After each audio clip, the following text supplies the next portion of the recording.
guys, so this video is about the jacket cutting. In this video, we'll be learning how to place your different patterns of jacket and how to cut your main fabric, how to cut lining and how to cut interlining and how to fuse your interlining with the main fabric. So we'll be starting the video now. ये back है, तो हम back mark करेंगे, back हम mark करेंगे 2 layer साथ में रखेंगे, इस बैक में 2 लेयर कट होगा ऐसे, फिर हम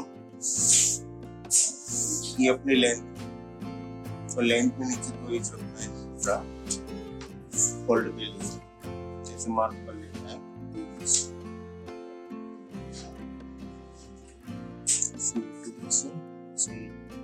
सीम अलाउंस के बाद, सॉरी एज के बाद पोजीशन एज के बाद ये काट दो वो नीचे काट।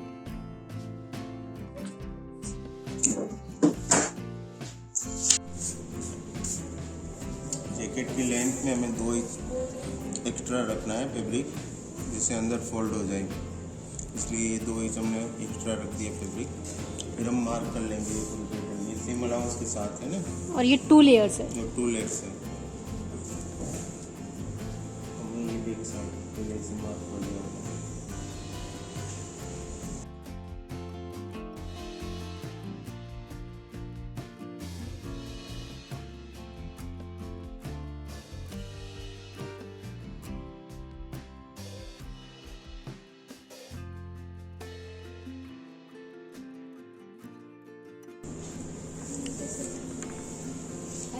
ये ऐसे मार्क हो गया। मार्क करने के बाद ये हमने पैटर्न उठा लिया। इसमें 1/4 अलाउंस साथ में था, तो हम 1/4 एक्स्ट्रा रख के काट लेंगे। टोटल अलाउंस हाफ चाहिए। टोटल अलाउंस अगर आपका हाफ है तो डायरेक्ट कट कर लोगे, नहीं तो अगर जिसने 1/4 रखा है तो एज टू एज पहले पैटर्न काट लेना।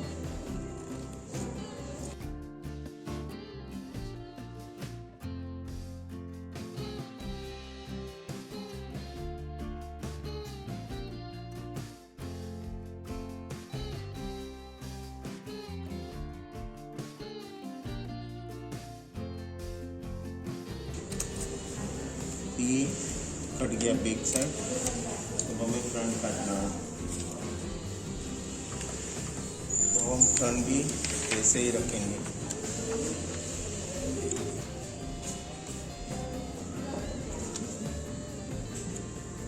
फ्रंट को हमें स्ट्रेट ही रखना है, जैसे ये आपकी स्ट्रेट लाइन है वो देखना है हमें। 2.5 है तो यहाँ पे 2.5 होना चाहिए स्ट्रेट लाइन। स्ट्रेट वाली लाइन है वो मैच कर लेना, वो मैच करना है स्ट्रेट लाइन। यहाँ से ऐसे टेढ़ा मत रख देना, ये देखो चलो ऐसे रख दिया तो ये आपकी कोई भी वीविंग होगी और टेढ़ी दिखेगी इसे, इसलिए हमें उसको स्ट्रेट ही देखना है। जैसे यहाँ 2.5 हुआ, 3 इंच हुआ, जो भी होता है आपको ये सेंटर लाइन से ही चलना है। ऐसे एक बार रखो स्ट्रेट और देख लो 2.5 है, 3 है, जैसे वो स्ट्रेट लाइन है उनके हिसाब से 2.5।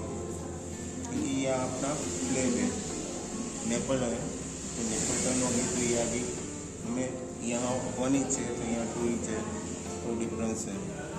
पता है कौन सा वाला एरिया है? ऐसे जो फोल्ड होता है ना, नीचे वाला फोल्ड जो डिज़ाइन दिखाया था, जो टर्न होगा, ये एरिया ऐसे टर्न हो जाएगा। थोड़ा सा मोड़ के बता दो ना, ये वाला एरिया टर्न होगा, ऊपर फिर कॉलर लग जाता है और ऊपर फिर कॉलर लग जाएगा, बाद में कॉलर लगेगी। और नीचे से इसको राउंड भी कर सकते हो। ये राउंड शेप होता है, स्क्वायर होता है, आप करोगे स्क्वायर ही करोगे, क्योंकि राउंड थोड़ा डिफिकल्ट होता है। और जैसे हमने बैक में लेंथ में 2 इंच रखा था, वैसे फ्रंट में भी हमें 2 इंच रखना है। ऐसे 2 इंच मार्क कर लो, मार्किंग कर दो लेंथ का।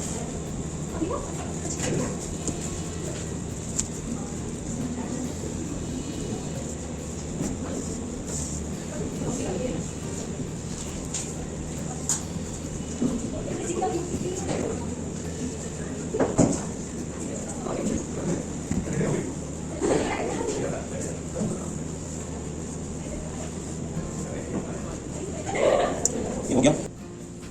नीचे 2 इंच हो गया। ये जो प्लेसमेंट की है उसमें भी हाफ इंच उधर से छोड़ के फिर ही प्लेसमेंट करोगे, because half inch same allowance रखना है, एज पे मत रख देना। यहाँ पे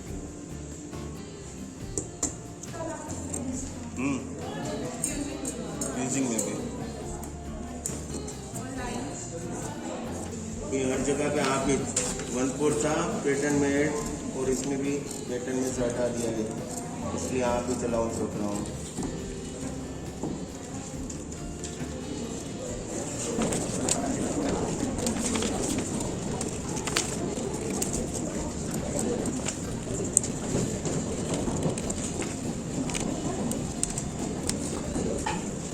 तो फ्रंट भी कट गया, अब स्लीव काटनी है हमें। स्लीव को भी हम ऐसे स्ट्रेट रखेंगे।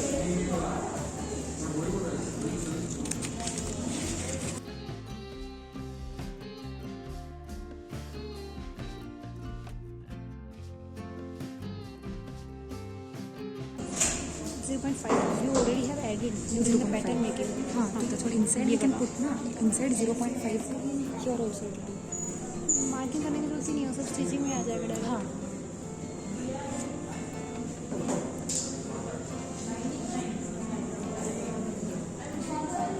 शेप थोड़ी ज़्यादा कर्व हो गया क्या? क्या हुआ?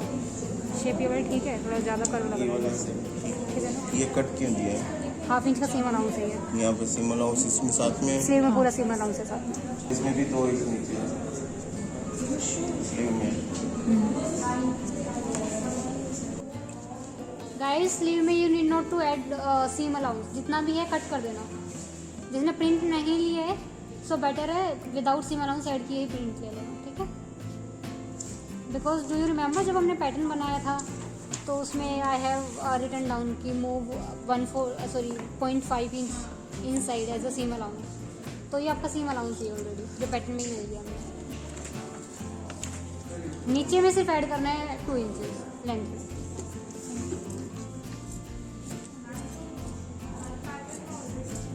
सिर्फ स्लीव में जो कंस्ट्रक्शन पॉइंट्स हैं उसकी स्लीव में we have already added seam allowance.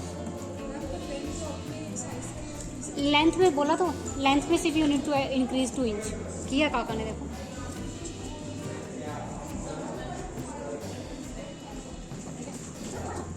पहले शेप भी चेक कर लेते हैं कैसे।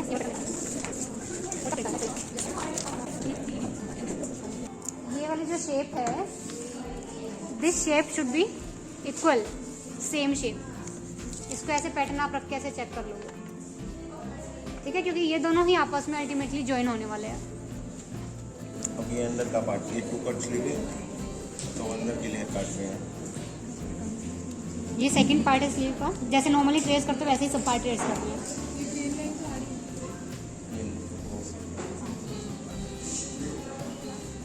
ये ग्रेन लाइन ऐसे सीधे रखते हैं। ये ब्रेन लाइन इसने ऐसे लगाई है तो ये पूछ रहे कि ऐसे रख सकते हैं पैटर्न, ऐसे नहीं रख सकते, ये पूरा टेढ़ा हो गया। वो वाला टेढ़ा हो रही है, ब्रेन लाइन टेढ़ी लग रही है उसमें। okay. इसलिए हमें इसी को देखते हैं। नीचे वाली लाइन को थोड़ा So मैच based on थोड़ा the कर down सकते line, okay.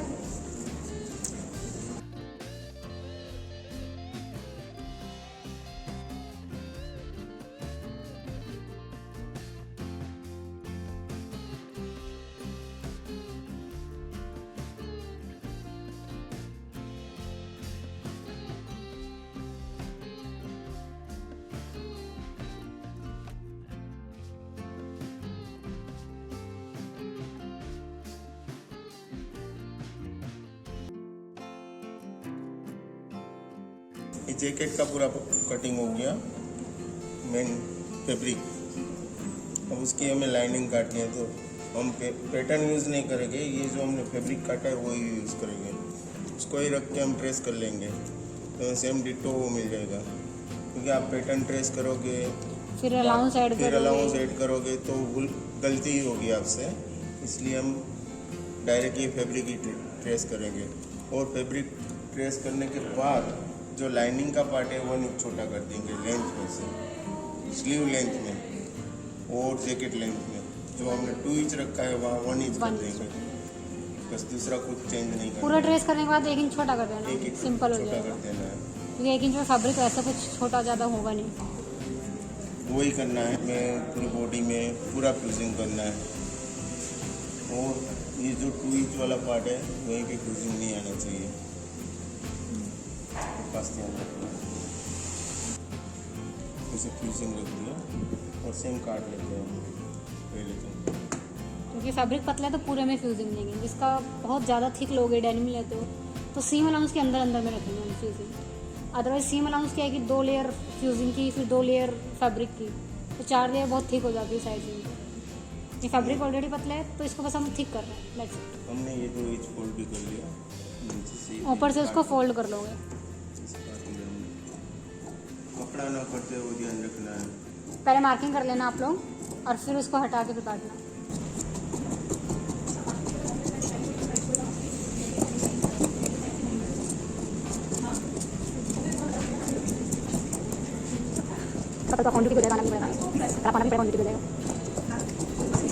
ये फ्यूजिंग वाला पार्ट है हमारा, ये फ्यूजिंग वाला पार्ट है, तो आमने सामने ही रहना चाहिए। 2 लेयर काटनी है तो एक साथ में ही रहना चाहिए। फ्यूजिंग ऐसे नहीं कि पहले 1 लेयर काटी फिर दूसरी। एक लेयर काटी फिर दूसरी काटोगे तो चेंज होगा। अंदर में 1 साइड हो जाएगा तो एक में लगेगी, फिर दूसरी काटनी पड़ेगी। अंदर में आपको ये दिखेगा रफ टेक्सचर, और बाहर में स्मूथ रहेगा, या फिर अंदर में स्मूथ बाहर में, बट एक साइड अंदर में सेम रहना चाहिए। चिपकाने वाली साइड सही है गलत देखो, कुछ नहीं होता उसमें। वो अंदर का जो है ना, हार्श वाला जो है, जो रफ वाला पार्ट है ना, वो कपड़े के ऊपर रखेंगे हम चिपकाने के लिए। वो रफ मतलब वो ग्लू है, सूखी हुई। अभी- जैसे इसको हीट करोगे तो वो कपड़े के साथ चिपक अभी अभी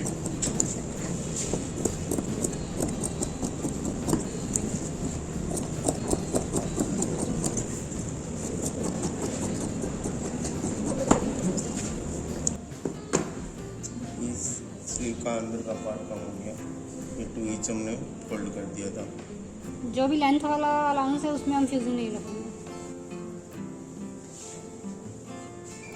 और जिसका थिक फैब्रिक है वो साइड सीम पे भी नहीं रखेगा, ठीक है। उसको जो आपका वहाँ से भी एक्चुअल हटाना पैटर्न है ना, पड़ेगा। जो एक्चुअल पैटर्न है विदाउट सीम अलाउंस, वो रख के फिर ट्रेस कर लेना।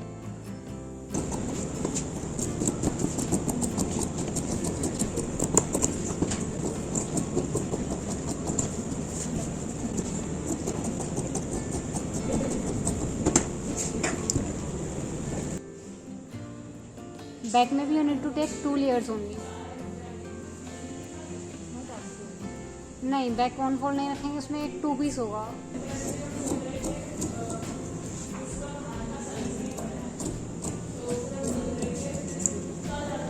बैक है कि फ्रंट है? ना बैक है ना, बैक है ना। बैक है, सिंगल लेयर काट रहा हूँ वो भी, फिर दूसरी जोड़ मार के काट देंगे।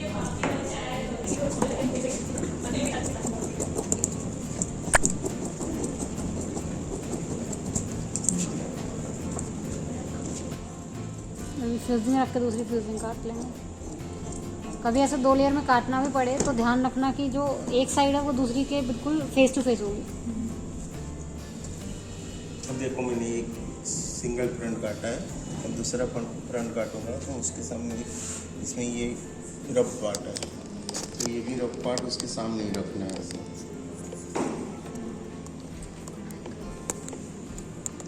रफ के ऊपर रफ पार्ट ही रहना चाहिए, तो ही सेम कटेगा दोनों, थोड़ा सा जॉइंट लगेगा।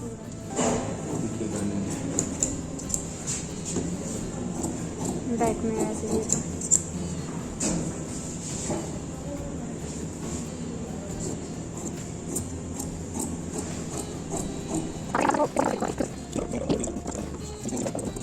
अब चिपका देंगे हम, फ्यूजिंग कट कर दो।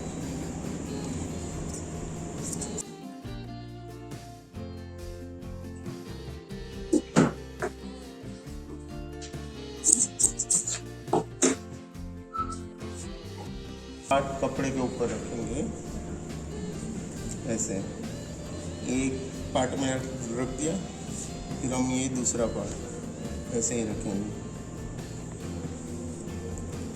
मेक श्योर अंदर की साइड जो है वो रफ वाला टेक्सचर होगा, फिर So हम that इसको वो heat हटा से देंगे। चिपक जाएगा। तो ये 2 लेयर होंगे, इसको अलग अलग रखेंगे, देख लो अभी। और ऐसे ही रखना 2 लेयर में, ऊपर नीचे फ्यूज में लगा के फिर हटाना, अदरवाइज हो सकता है कोई सीधा उल्टा हो जाएगा। कुछ गलती ना हो। एक लेयर रखा ऐसे, दूसरी साइड दूसरा फ्यूज, फिर दोनों को सेपरेट करो।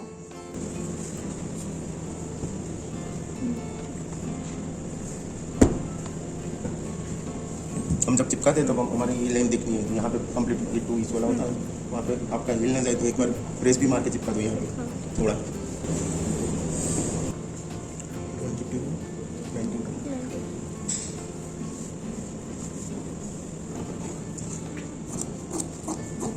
यहाँ पे भी 1/2 इंच का सीम अलाउंस रख के कट करना था उसको। बैक में भी शायद ज़्यादा रखा है। वो तो राइट में आप बैक में तो कभी कम कपड़ा वहाँ से छोटा बड़ा करना है तो हो सकता है ऐसे, जैसे हमने स्लीव में दिखाया वैसे ही फ्रंट बैक में भी करना है।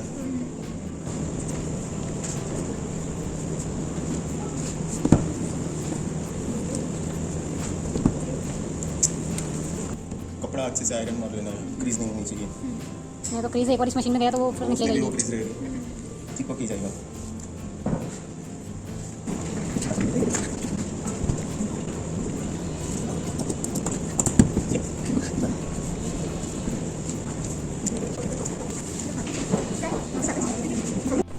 जैसे इसमें हम कपड़ा डालते हैं शूटिंग करने के लिए तो अच्छे से सेट करना है, नीचे अपना सीम अलाउंस है वो देख के, और ऐसे प्रॉपर कपड़े के ऊपर फ्यूजिंग रहना चाहिए, फ्यूजिंग वाला कैनवास, और फिर ऐसे रखें। टेम्परेचर टेम्परेचर 140 है, हो जाएगा।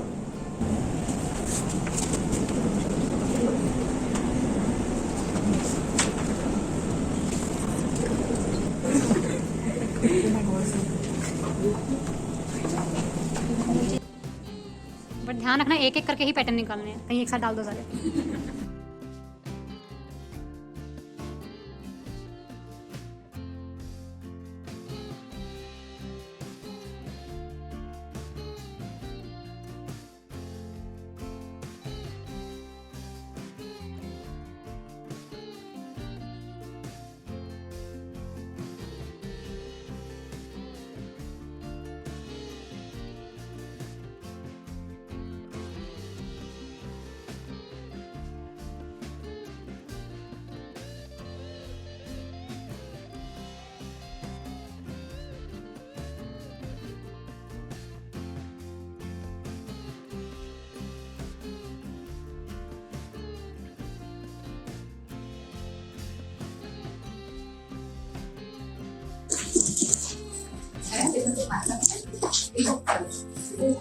As you can see, fabric की edge के बाद it's some interlining is visible, so trim it off.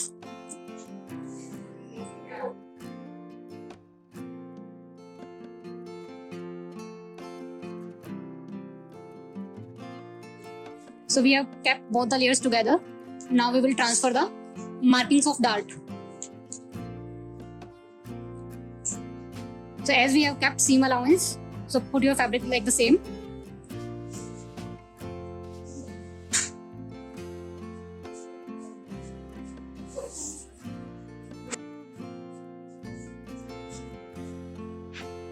Transfer all the 4 points of the dart.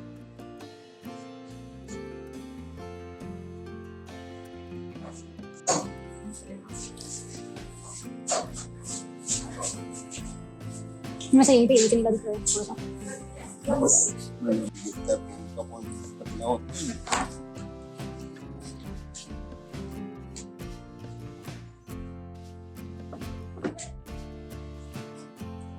Back side वाले पे if you feel it, it's raised surface from here.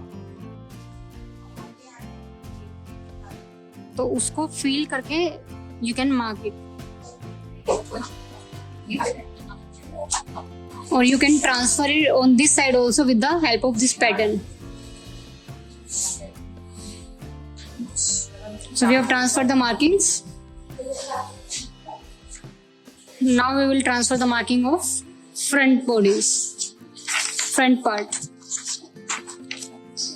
So the same way keep your pattern on your fabric and then transfer the dart points.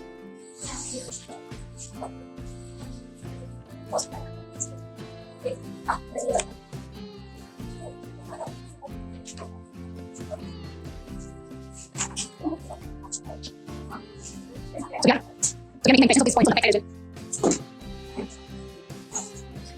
यहाँ पे middle के डाल के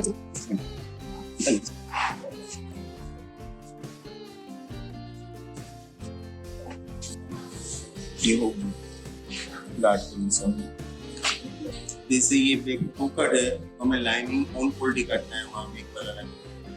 जैसे ये on fold है, लाइनिंग 2 लेयर रखा है, ऑन फोल्ड करके यहाँ से देखिए ये ऑन फोल्ड है और 2 लेयर्स है लाइनिंग की। तो ये ऑन फोल्ड के लेयर पे ही रखा है ऐसे। और ऐसे ही सेम काट लेना है। लाइनिंग में भी सेम वैसे ही काटेंगे जो सीम अलाउंस ऐड करने के बाद हमने फ्यूजिंग में वो काटा था मेन फैब्रिक।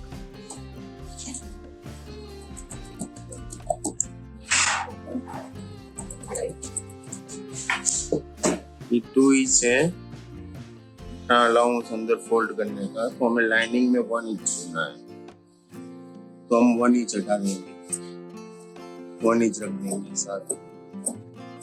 मेन फैब्रिक में बॉटम पे अलाउंस हमने 2 इंच रखा था, लाइनिंग में 1 इंच रखना है और फ्यूजिंग में बिल्कुल भी नहीं रखना है।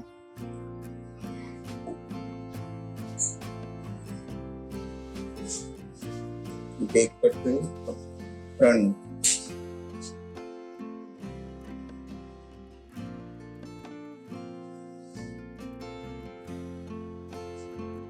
ये फ्रंट वो भी सेम फ्रंट में भी सेम वैसे ही एज टू एज कट करना है।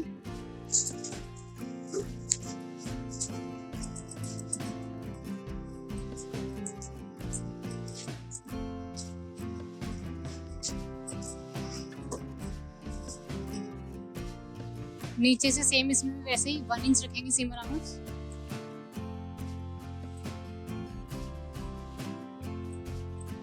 सो टोटल फैब्रिक में भी 2 था, तो उसमें से 1 इंच हम ट्रिम करके निकाल देंगे।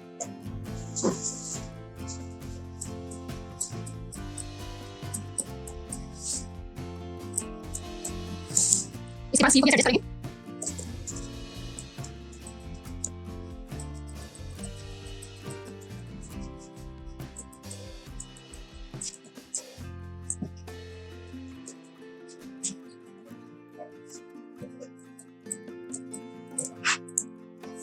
इसमें भी अलाउंस 1 इंच कम कर देंगे।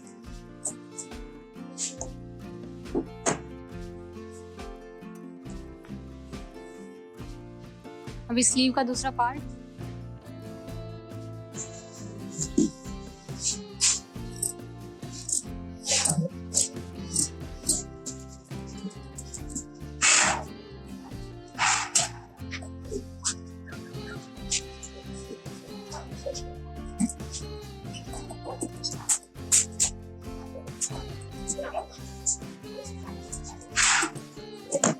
देखो ये ऐसे टर्न हो जाएगा और ये जो कॉलर वाला पैटर्न है वो आपके इसके साथ ऐसे अटैच हो जाता है। ये राउंड जो शेप लिया था ना हमने, ये वाला, और ये बैक में चला जाएगा, ये वाला बैक के साथ कनेक्ट हो जाता है। ये भी करोगे, ये बीच हटा देना, ठीक है। इसीलिए हमने कंस्ट्रक्शन के टाइम पे, डू यू रिमेंबर, ऐसा बनाया था, दिस 1.5 दिस 1.5। यस, ये एग्जैक्टली सेम था। ये हमने उतना लिया था जितना हमारा बैक का नेक है।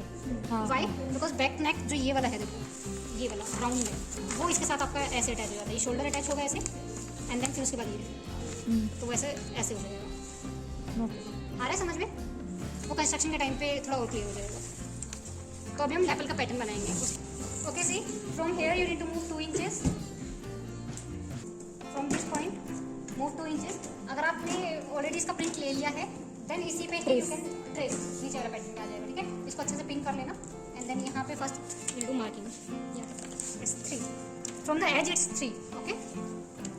इसके बाद you need to just join this as a curve.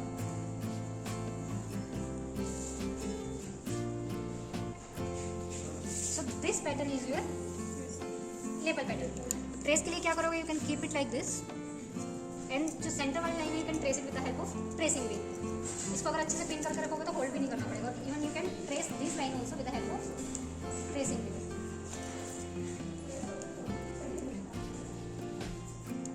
Tracing के लिए ट्रेसिंग लाइंस जो आपकी पैटर्न के सेंटर में है, जैसे कि पॉकेट की अगर आपको प्लेसमेंट ट्रांसफर करनी है तो आप उसके लिए पैटर्न की एज तो नहीं कर पाओगे ना ट्रांसफर, एजेस तो you can transfer it normally like this, right? You can draw it, but if you are transferring any line in between the pattern, so you can transfer it this way. Okay, the same thing you can transfer your darts as well, like this point, and then this point. So इससे क्या है कि impression आ जाता है उसमें अगर दूसरा pattern या कुछ variations करें. So now this is your pattern of lapel scissor. And then after that we need to add seam allowance because उसमें भी हमने seam allowance add किया होगा, right? Also while cutting fabric and seam allowance allowed. So एक और तरीका है, देखो इसमें क्या है, आपका seam allowance इधर में ऑलरेडी एडिड है, तो इधर वाला seam allowance आपको दोबारा ऐड करने की जरूरत नहीं है, बस इसको ऐसे रखो फैब्रिक पे, इसको ऐसे रखो, इधर से ये वाली लाइन ट्रांसफर करो, मार्किंग करो, हाँ.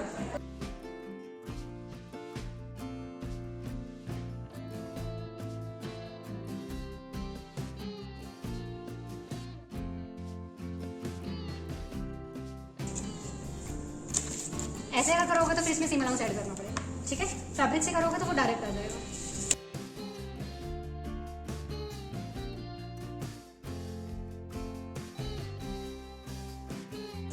ठीक है, this is complete pattern now. If you cut the lapel with the help of pattern, so you need to keep same like 2 inches allowance at the down side and then ½ inch all the other sides. So it is easy if you can put your fabric, lining fabric या main fabric, and then transfer your markings. So it will be easy because इसमें already seam allowance added है. Need to cut in 2 layers, ये ध्यान रखना. कपड़ा तो नहीं cut जाएगा.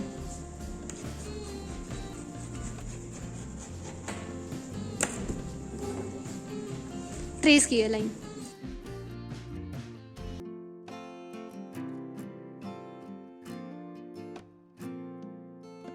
दो तरीके हैं, देखो एक तो इसको ऐसे फोल्ड करोगे और टॉप सीम लग टॉप जाएगी. सीम लग जाएगी. एक तरीका ये है, तो यहाँ पे 2 लेयर्स रहेंगी, लाइनिंग भी रहेगा 2 लेयर रहेगी. और ये भी रहेगा. दूसरा तरीका है कि इसमें भी ½ इंच अलाउंस काट दो और दोनों को जैसे सुपर इम्पोज करते हैं ना, दोनों का आपस में जॉइंट डाल दो. बेटर है ऊपर ही चिपकाओ तो ज़्यादा अच्छी स्टेबिलिटी आएगी.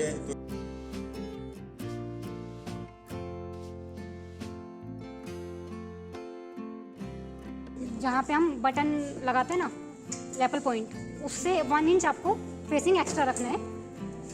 जो आपने टर्न लिया था ना ऐसे स्ट्रेट के बाद नीचे से, याद है, वहाँ से 1 इंच नीचे, और यहाँ से भी अप्रोक्स आप 1 इंच छोड़ सकते हो, ½ इंच सीम अलाउंस और ½ इंच ये भी, बिकॉज इसको हम वैसे भी अल्टीमेटली ऐसे फोल्ड करेंगे. तो ऑलरेडी यहाँ पे आपकी डबल लेयर है थिक.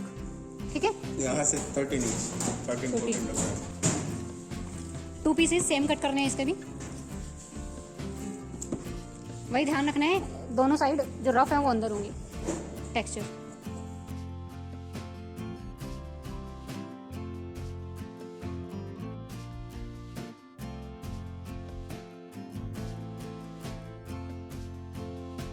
ओपनिंग जो है वो आएगी 7 एंड जो लेंथ है इसकी वो रहेगी 1.5. 1.5 and 7. So for one pocket we need 2 strips. Okay. For the second pocket same cut कर लेंगे. That means total 4 strips for the double belt pocket. ऊपर वाली जो पॉकेट है वो हम बनाएंगे सिंगल, तो उसके लिए हमें ऐसे कट करनी है. इसके लिए ये 5 इंच रखेंगे ओपनिंग और ये रखेंगे हम 3 इंचेस ऊपर वाली पॉकेट. चेस्ट पॉकेट पहले फ्यूजिंग पे कट किया है 3 चेस्ट पॉकेट के लिए. फैब्रिक कटेंगे उससे ½ इंच एक्स्ट्रा, तो 3.5 रखा उसको. और एक 5/2 का एक 2 इंच की चाहिए उसके लिए ऊपर बनाने के लिए. सो विड्थ रहेगी सेम और जो इसकी लेंथ रहेगी वो रहेगी 2 इंच.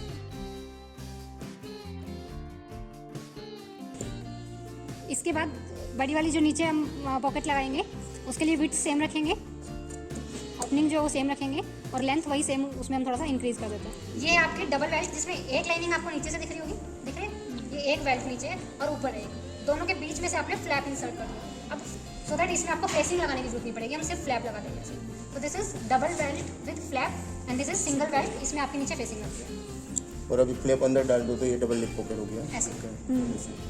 तो आप ऐसे भी बना सकते हो, but try to make flap वाली, ठीक है। यहाँ इसमें से ये on कॉलर कर देना पैटर्न है, ये देखो इस पे लिखा हुआ है जैकेट कॉलर।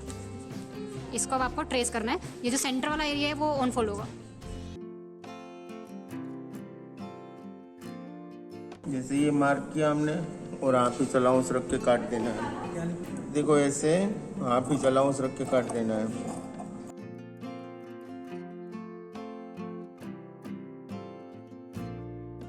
और उसका नीचे वाला पार्ट भी दूसरा सेम काटना है, वही फैब्रिक का।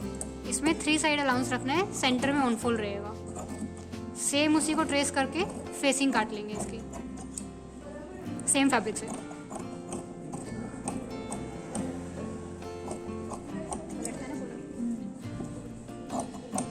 You need to cut 2 pieces on fold पे, ऐसे इसको ऐसे ओपन करोगे तो ऐसे कंप्लीट 2 पीस चाहिए।